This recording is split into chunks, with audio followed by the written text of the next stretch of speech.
साथियों, आजकल एक केस बड़ा चलन में है और तमाम मेरे साथी, मेरे व्यूअर्स हैं, मेरे दर्शक हैं, वो मुझे लगातार लिख रहे हैं। जो केस बड़ा चलन में है उसके बारे में लिख रहे हैं कि मैंने सूचनाएं मांगी, मैं कमीशन तक लड़ा, मुझे 2 साल का समय लगा, 3 साल का समय लगा।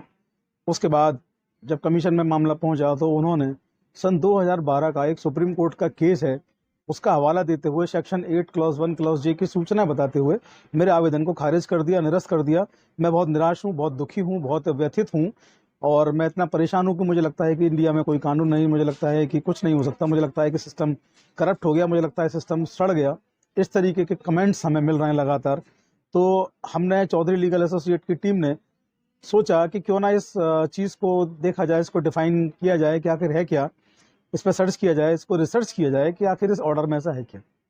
तो चौधरी लीगल की टीम के हाथ लगा है वो ऑर्डर जिसको लेकर के आपकी जो आरटीआईज हैं वो मैक्सिमम कमीशंस में खारिज की जा रही हैं। मैक्सिमम ज़्यादा से ज़्यादा विभाग आपकी सूचनाएं नहीं दे रहे हैं, एडवेंचर का हवाला दे करके आपकी सूचनाओं को बंद कर रहे हैं।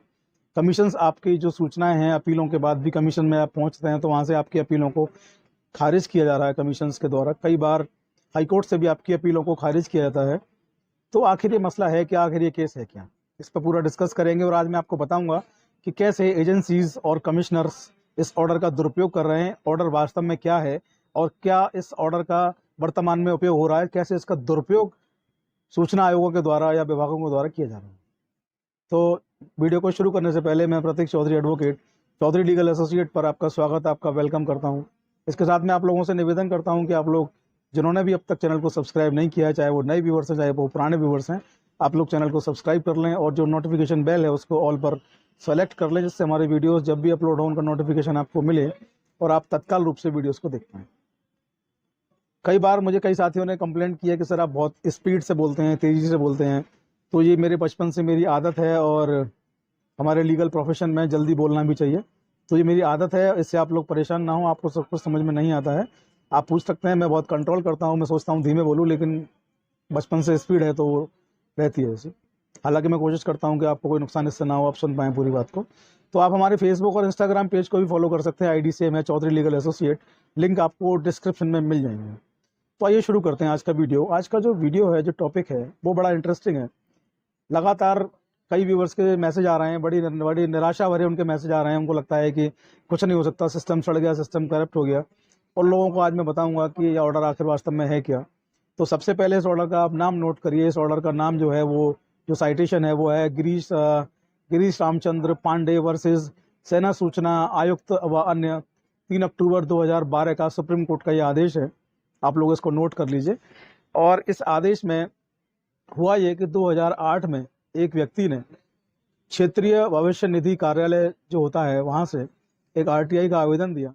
उस आरटीआई के आवेदन में उन्होंने, कुछ लोग थे, उनकी जो इनकम टैक्स रिटर्न थे उनकी सूचना मांगी, उनके ट्रांसफर की सूचनाएं मांगी और तमाम ऐसी सूचनाएं मांगी जो कि व्यक्तिगत की श्रेणी में आती है। किसी भी व्यक्ति का इनकम टैक्स रिटर्न जो होता है वो व्यक्तिगत होता है, किसी व्यक्ति का ट्रांसफर जो होता है वो अलग टाइप की चीज़ है।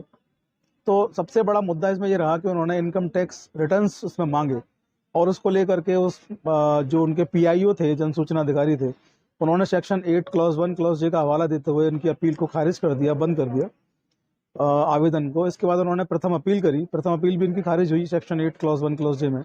इसके बाद ये कमीशन गए, कमीशन ने भी इनकी अपील को खारिज किया सेक्शन 8 क्लॉज 1 क्लॉज जे में।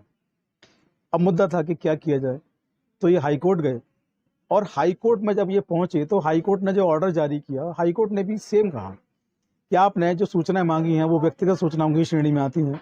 सेक्शन 8 क्लॉज 1 क्लॉज जे में स्पष्ट रूप से कहा गया है कि जब तक ऐसी सूचनाओं का जो हित है वो व्यापक और समाज में हित में ना हो, सूचना उपलब्ध नहीं कराई जाएंगी। सेक्शन 11 में कहा गया है कि सूचना निजी मानी जाएंगी। तो हाईकोर्ट ने भी जब खारिज कर दिया, ये बहुत दुखी हुए गिरीश रामचंद्र पांडे। इन्होंने सुप्रीम कोर्ट का रुख किया और सुप्रीम कोर्ट में इन्होंने एक एसएलपी यानी कि स्पेशल लीव पिटीशन दाखिल की। और स्पेशल लीव पिटीशन जब इन्होंने दाखिल की तो सन 2012 में उसका आदेश आया। माननीय सुप्रीम कोर्ट से भी इनका केस खारिज हुआ। जी हाँ, माननीय सुप्रीम कोर्ट ने इनका केस खारिज किया।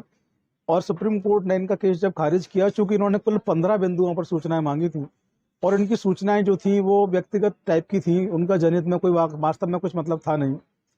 ऑर्डर हमारे पास उपलब्ध है, आप लोग इंटरनेट से भी उसको निकाल सकते हैं, हमसे चाहेंगे हम उसको उपलब्ध आपको करवा देंगे। मैंने ऑर्डर पूरा पढ़ा है। ऑर्डर में साफ साफ है कि इनकम टैक्स का जो पॉइंट था और एक दो पॉइंट थे इनकम टैक्स जैसे ही जो व्यक्तिगत होते हैं, उनको लेकर के ये अपनी लड़ाई इन्होंने लड़ी और लास्ट तक सुप्रीम कोर्ट तक इनको केवल हार का सामना करना पड़ा। और 2012 में इनका आवेदन, इनकी एसएलपी सुप्रीम कोर्ट ने खारिज कर दी।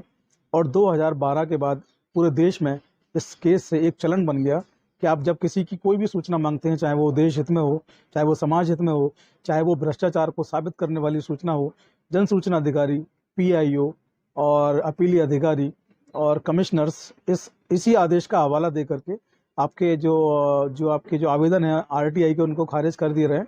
और आपके आवेदनों को केवल इस एक आदेश के व्याप पर खारिज किया जाता है, जबकि आपकी मांगी गई सूचनाएं अलग प्रकार की होती हैं, आपकी मांगी गई सूचनाएं इनसे भिन्न होती हैं। कई बार हो सकता है कि सूचनाएं जैसी हों, इनके समान हो, तो वहाँ पर समझ में आता है, लेकिन इनसे भिन्न होने के बाद भी सूचनाएं जो है आपका सूचना जो पत्र है वो निरस्त किया जा रहा है, आपकी अपील निरस्त की जा रही है कमिश्नर्स के द्वारा। तो ये आदेश है, इसको आप लोग याद रखें, गिरीश रामचंद्र पांडे वर्सेस सेना सूचना आयुक्त 2012 3 अक्टूबर का सुप्रीम कोर्ट का ये आदेश है। तो इस आदेश को हमने पढ़ा है, इसमें हमें कुछ चीज़ें जो है समझ में आई हैं। बहुत जल्द चौधरी लीगल एसोसिएट इस ऑर्डर के अगेंस्ट सुप्रीम कोर्ट में भी याचिका दाखिल करेंगे हम लोग, और हम लोग माननीय सुप्रीम कोर्ट से मांग करेंगे कि इस ऑर्डर का जो है असर कुछ गलत हो रहा है, तो ये ऑर्डर जो है इसके ऊपर एक और ऑर्डर आना चाहिए, और वो ऑर्डर आरटीआई के हित में होना चाहिए, क्योंकि आरटीआई का उद्देश्य जो है वो समाज में दबी हुई चीज़ों को उजागर करना है। जो बुराइयां हैं, जो ऐसी बुराइयां हैं, करप्शंस टाइप की जो बुराइयां हैं, देश विरोधी जो बुराइयां हैं, उनको सामने आना चाहिए। तो बहुत जल्द चौधरी लीगल एसोसिएट की टीम माननीय सुप्रीम कोर्ट में याचिका दाखिल करेगी। जो भी उसका आदेश रहेगा उससे आपको अवगत करा दिया जाएगा। फिलहाल आपके लिए इतना है कि इस आदेश के व्याप पर आपकी जो आरटीआई हैं, कमिश्नर्स जो हैं खारिज कर रहे हैं, वो आदेश ये है, आप लोग इससे अवगत हों, अपडेट हों, इसलिए आपको ये ऑर्डर बताया गया, उपलब्ध करवाया गया।